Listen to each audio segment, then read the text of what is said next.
Hello everyone, welcome to my channel. It's me, Michelle. So today I'm going to do this video called Frankenplanning 101.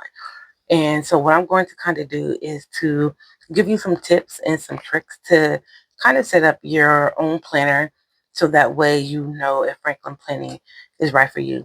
Frankenplanning is basically like it's based off of Frankenstein's monster, Franken, and planning. You would take parts of each section that you want your planner to have, and then you would split those sections off and put it into one space so that way you can use one planner. You don't have to go back and forth to a bunch of different planners. You don't have to find um, other stuff that you want to like go in other places. You could literally have everything all in one place. One of the things that make Franklin planning easy is if you have a disc bound planner, as you see here, or a ring bound planner. The reason why they're the best for Franken planning is because when you Franken plan, you have to be able to have something you can take stuff in and out. You could do it with a coil bound.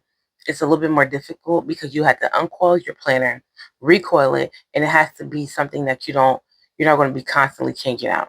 But if something that you're going to be constantly changing out, I would suggest a disc bound planner, which comes in mini, half letter, classic, and big are the main sizes. You can also get the disc bound planners and I think CP Petit is what they're calling it, which I believe people say is like an A6.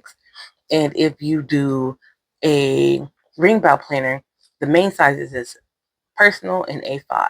You can also do Franken Cubby Compact, and you can also do like pocket planners and stuff. But the main two sizes is personal and A5. So we're gonna jump right to this. My planner that I have is a Franklin, not a Franklin Cubby, a Happy Planner Classic size planner. And the reason why it's called a Happy Planner Classic size planner, even though the inserts come from different companies, is because the Happy Planner is the one that typically came out with the different sizes that I know of anyway. Because one of my very first introduction to planners, I actually made a 3-prong notebook, and then I found a Happy Planner on sale, and I started using Happy Planner because I was already planning, but I had not actually like was using planners the way that I use planners now. I just was like making to-do lists and checking off my monthly, make sure I was doing goal stuff. But then I found the world of planning, made everything together. This is my cover. My cover from Point Hun. You don't have to have a cover for your planner. You can just use your planner as it is. If you do disc bound, you will need to have like you don't have to have like this leather cover here. Well, this vegan leather cover. You will have to have like a cover like this, and you will need disc. If you have an A5, you just need to have an A5 ring bound planner. You just put your inserts in. But for disc bound, you would need a disc, and you would need a disc cover for it to keep all your stuff together. When choosing a for your Franken planner, you can use whatever cover you like. I have so many different style of covers, so that part is important. It could be clear, it don't have to be clear. It could be whatever you like. Then the important part comes into what do you want to add to your planner? If you are new to planning, I would suggest using one planner, not getting a bunch of inserts to put in the planner. Really just get one planner to see if you can fit everything in it, because you don't want to get to the point where you're having so many inserts and that it's hard for you to focus because your system is off because you are trying to use more planners and inserts than necessary. So try to stick with as minimal amount of inserts as you can. Don't be like me. I have way too many. But I've been planning so long, I kind of know what works and what doesn't. And sometimes my life changes, and so does how my planning style changes, which is why I have so many additional inserts, because my system has to change based on my life. Now you can get decor. Decor isn't important when you're planning. Let me take this out of here. Decor isn't necessarily that important as you're on your planner journey. The important part is deciding what sections that you want to have. In this planner, I only really have top tabs. I only have top tabs in this because I knew it's the last month of the year. I knew I didn't have a lot of stuff I need to put in here, so I literally just use top tabs. You can also do side tabs. You can do a combination of both. But what's important is for you to, before you get your tabs, and decide what sections you actually want. You can have one for like personal, Health and finances. When I was at my Atmos planner piece, I was in a Happy Planner Mini, and all I had in it was the main planner, like the monthly and then like the weekly section, and I had a section for my finances and a section for my health. That was what I needed. You may not need a section for your health and your finances. You may put all your bills and everything on one calendar and you're good to go. You might track your stuff all on one calendar and you're good to go. If you need sections, make sure you know what sections are important to you.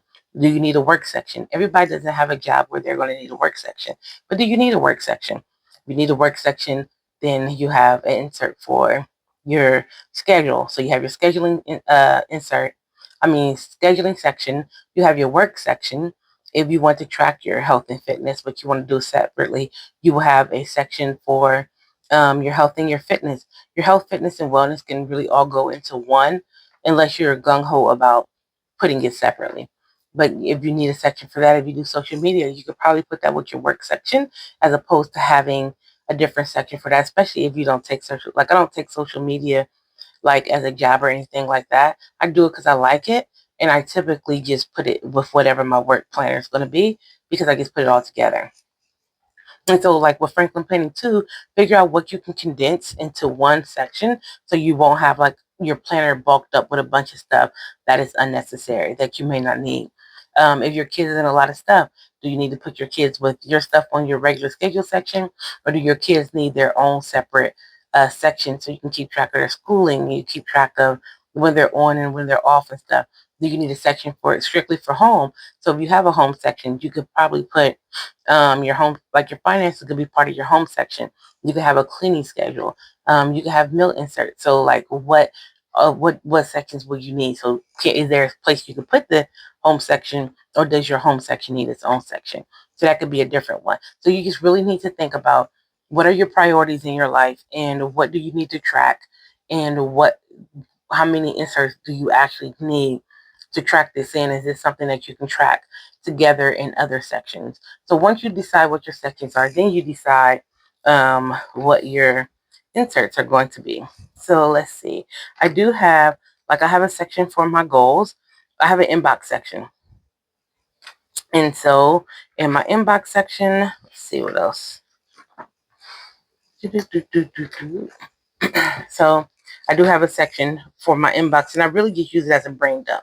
And I don't even have like a separate section for it. It's just in the front. I do have a section for inbox so I can keep my stuff and I can brain dump the items that I need to brain dump. I do have a section for my finances. I also work in finance. So finances to me is important. So I have a section for my finances so I can track where all my money is going because I like to know where all of my money is going. And I have these inserts for fitness. And so like I just track the things that I need to track. And so like I have this here. So this will be another section. And then I have my monthly section in here. And like my monthly section just have this. I'm not really using this month. I'm doing my best to make it in. And then I have a weekly section in here. And so what I've been using this weekly section for is just like to keep track of work stuff and social media stuff. That is really it. I wasn't using that like that at first. Once my mom passed away, I'm just, that's what it's been used for now. That's not what it's used for at first, but I don't, I pressed toward the mark. That's what I got for you. And this is like the daily section. And so this is from Infinite Lotus. I got the ones from Cloth and Paper. I prefer these, but I had a Cloth and Paper gift card. So this is what we're going with. I like my to-do list to be longer than my schedule section. And Cloth and Paper had switched that up, and I don't know how I feel about that. And I have just been using these dailies. And that's another thing to consider. Do you need all of these in your schedule section? I don't. I just want to use up some of this stuff. So this is how I am using it up, by putting this here in this planner. So when you're Franklin planning, think of, do I want disc where I can just kind of like move stuff like this, or do I want A5 or personal? Like, how do I want my Franklin planning to look? Two, decide what sections you want. Once you decide what sections you want, then you know what exactly you want to track in those sections. And once you decide what you want to track, how many sections you need to have, then you can start to think about what inserts that you need that will fit towards that.